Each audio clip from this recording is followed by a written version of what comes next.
गुरु प्यारी साध संगत, बड़े प्यार से कहना जी, धर्म निरंकार जी।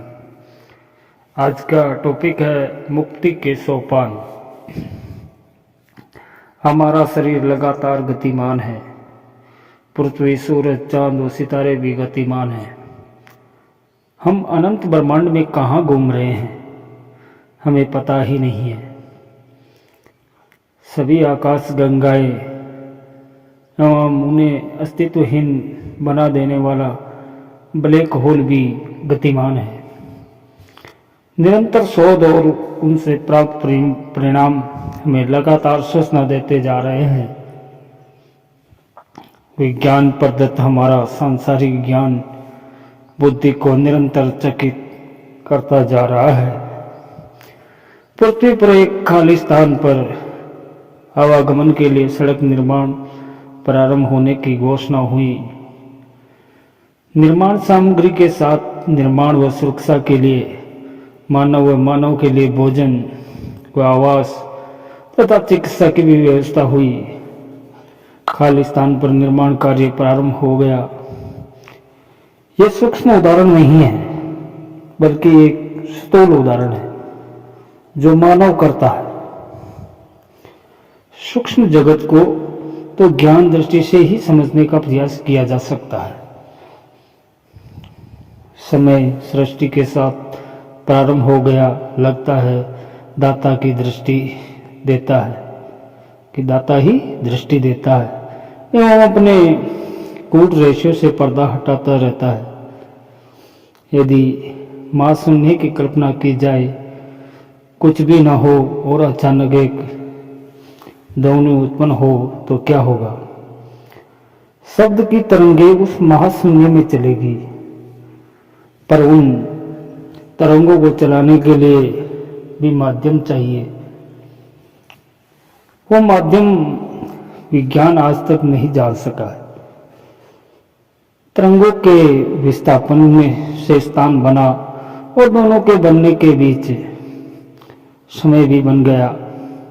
एक स्थान से चली तरंग को दूसरे स्थान तक पहुंचने में समय तो लगता ही है।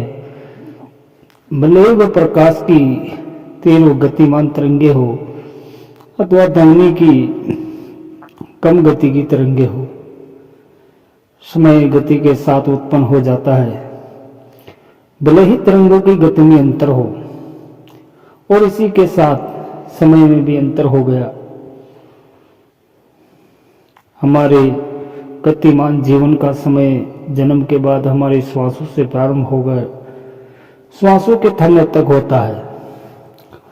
भले ही हम मां के गर्भ में जीवित ही थे, ध्यान से देखा जाए तो जीवन केवल श्वासों तक सीमित नहीं है।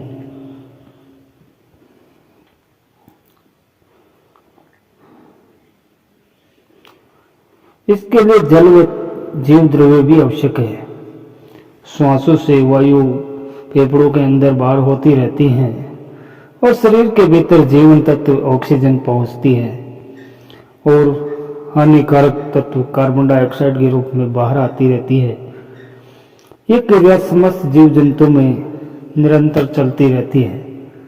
आंखों से न दिखने वाले कोशिकीय जंतुओं से लेकर अति विशाल ब्लू व्हेल तक यह श्वासों के आने जाने की क्रिया चलती ही रहती है। परंतु विचारणीय प्रश्न यह है कि संतों द्वारा केवल मानव जीवन व उसकी श्वासों की ही इतनी महत्ता क्यों कही गई है?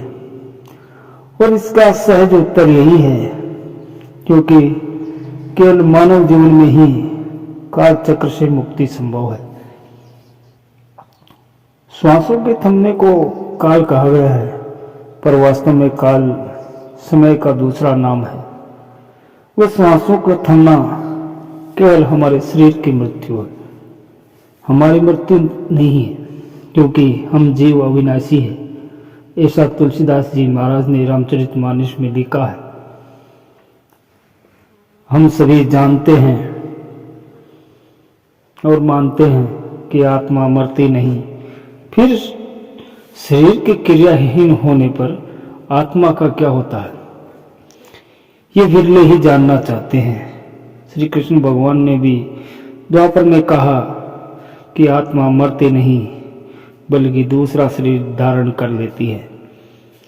जैसे मानव फटे पुराने कपड़ों को त्याग कर नया वस्त्र पहन लेता है, पर कुछ तो गर्भ में है, अनेक आयु के अनेक पड़ावों पर शरीर त्याग कर देते हैं। ऐसा शायद कर्म फल के कारण होता है जो पूर्णतया ईश्वर के हाथ में है, लेकिन काल का प्रभाव सभी पर है। मानव जीवन में ही सद्गुरु द्वारा आत्माओं को काल चक्र से निकाला जाता है। सद्गुरु पहले अपने अविनाशी, निर्मल व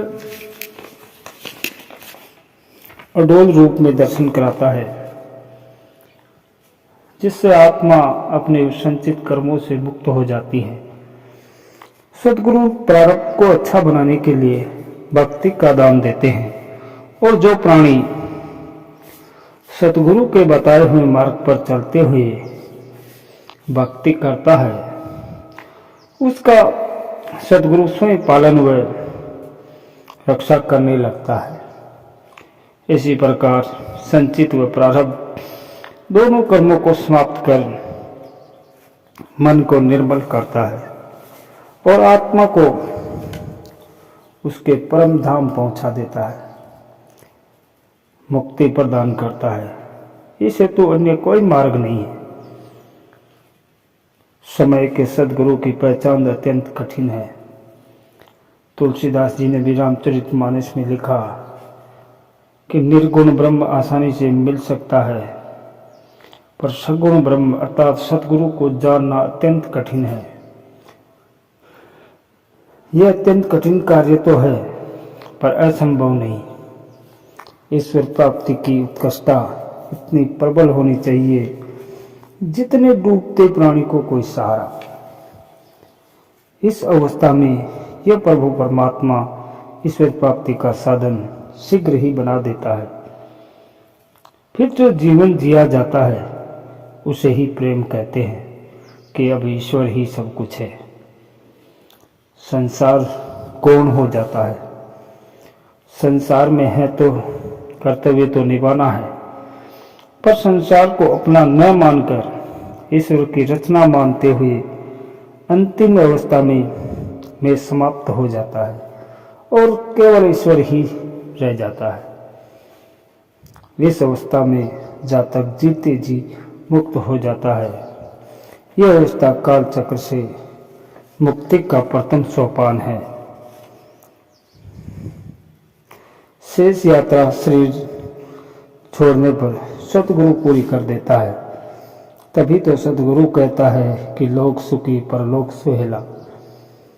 ऐसा जातक सांसारिक सुखों को भोगता हुआ वो उसमें लिप्त न होकर संतों के साथ रहता है और प्रभु के स्थान, प्रभु के ध्यान में रहता है।